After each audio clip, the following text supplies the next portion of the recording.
tayo. Ay, Han. Sorry, hindi na kita napag-drive. Late na rin ako nagising. Okay lang, Han. Sorry, anak.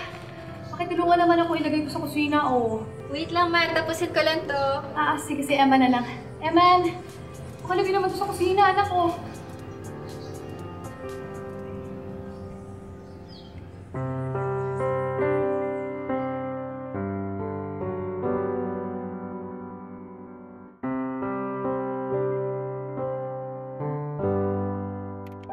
Han, gusto mo lutuin natin yung favorite mo for lunch? Wait lang, Han.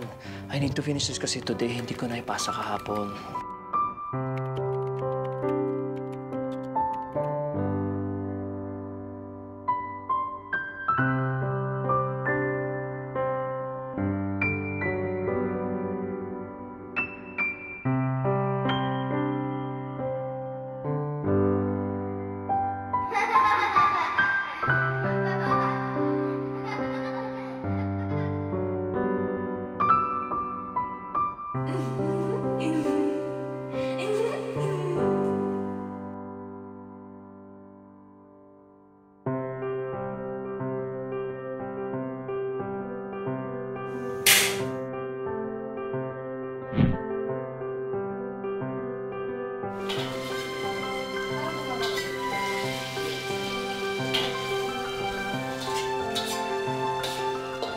Alam mo talagang favorite ko.